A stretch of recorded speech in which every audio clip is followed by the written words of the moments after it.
আসসালামু আলাইকুম। সম্মানিত সুধীমণ্ডলী, আমি অধ্যাপক ডাক্তার এ.কে.এম. মোস্তফা হোসেন, সাবেক পরিচালক, জাতীয় বক্ষব্যাধি ইনস্টিটিউট ও হাসপাতাল, মহাখালী, ঢাকা। আমি আপনাদেরকে আজকে যক্ষ্মা বা টিবি, বা বাংলাতে বলা হয় যক্ষ্মা আর ইংলিশে বলা হয় টিবি মানে টিউবারকুলোসিস সম্বন্ধে সামান্য কিছু কথা বলবো।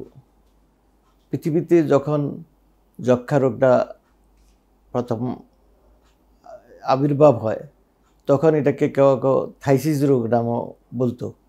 এই যক্ষ্মা যখন আরম্ভ হলো প্রথম পৃথিবীতে, তখন যক্ষ্মার কোনো ওষুধ ছিল না। লক্ষ লক্ষ লোক যক্ষ্মা রোগে মারা গিয়েছে। তখন বলা হয়তো যার হয়েছে যক্ষ্মা তার নাই রক্ষা। আমরা শুনেছি যে ইতিহাসের অনেক প্রবীণ ব্যক্তিরা এই যক্ষ্মার চিকিৎসার অভাবে মারা গেছেন। যেমন ভারতবর্ষের বিখ্যাত ইন্দিরা গান্ধীর মাতা, পাকিস্তানের কায়েদে আজম মোহাম্মদ আলী জিন্নাহ, বাংলাদেশের সুকান্ত ভট্টাচার্য কবি, এই যে বিখ্যাত ব্যক্তি অনেকে তখনকার দিনে যক্ষ্মা হওয়াতে বিনা চিকিৎসা মারা গেছেন। তখন যক্ষ্মা হলে রোগীদেরকে কী করতো?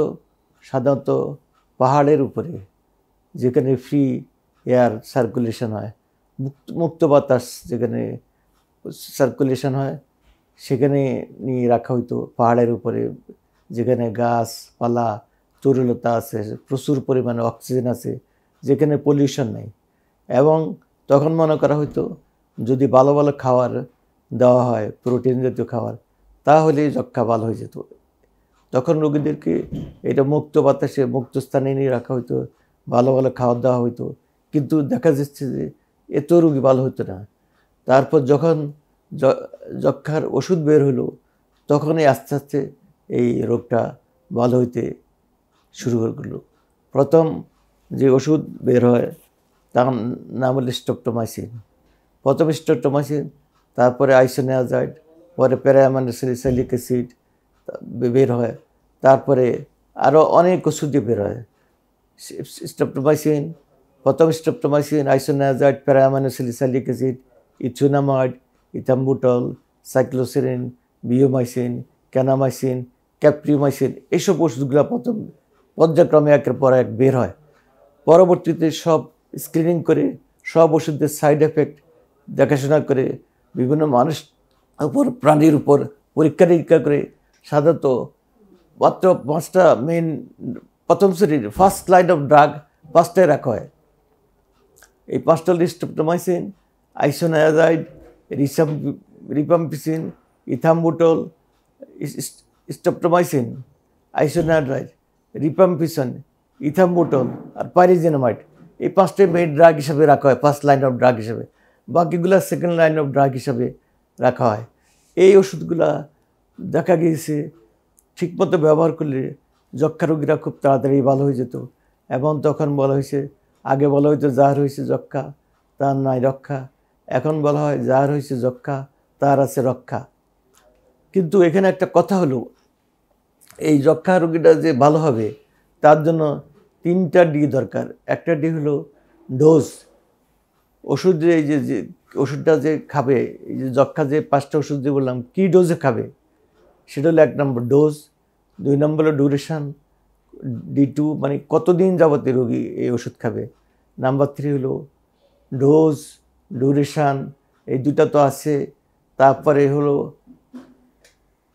ডোজ, কী ডোজে খাবে, কতদিন খাবে, সেটা তাকে রক্ষা করে রোগীকে খেতে হবে। ইচ্ছা অনুযায়ী ডোজ দিল, আজকে একদিন খেলাম, আরেকদিন খেলাম না, কালকে খেলাম, পরশু খেলাম না, সেটা হবে না। ডোজ এবং ডিউরেশন। আর ড্রাগ, কী কী ড্রাগ, টিবির জন্য, টিবি হলে কী ড্রাগ খেতে হবে সেটা, এই 3টা মেনে ঠিকমতো রোগী যদি চিকিৎসা নেয় তাহলে দেখা যাচ্ছে রোগীরা চিকিৎসা ভালো হয় এবং সব রোগী তখন প্রাণের জীবন ফিরে পায়। তবে সেখানে শুধু একবার টিবির ওষুধ আরম্ভ করলে হবে না, মাঝে মাঝে চিকিৎসককে দেখাতে হবে। কারণ টিবির ওষুধে অনেক সাইড এফেক্ট আছে, অনেক সাইড এফেক্ট আছে। কোনো কোনো ওষুধে কারো চোখ নষ্ট হয়ে যেতে পারে, কারো কারো কারো কারো কান হিয়ারিং তার মানে শ্রবণ শক্তি নষ্ট হয়ে যেতে পারে, কারো নার্ভ পেরিফেরাল নিউরোপ্যাথি হইতে পারে, কারো লিভার নষ্ট হয়ে যেতে পারে। এই জন্য মাঝে মাঝে টিবির ওষুধ যখন খায় তখন চিকিৎসককে দেখাইতে হবে এবং চিকিৎসকের পরামর্শ অনুযায়ী খেতে হবে, কী ডোজে কতদিন খাবে, কী পরিমাণ খাবে, এগুলো করে মেনে যদি রোগী খাওয়া দাওয়া করে ঠিকঠাক মতো, তখন যক্ষ্মা অবশ্যই তাড়াতাড়ি সম্পূর্ণ সুস্থ হয়ে যায়।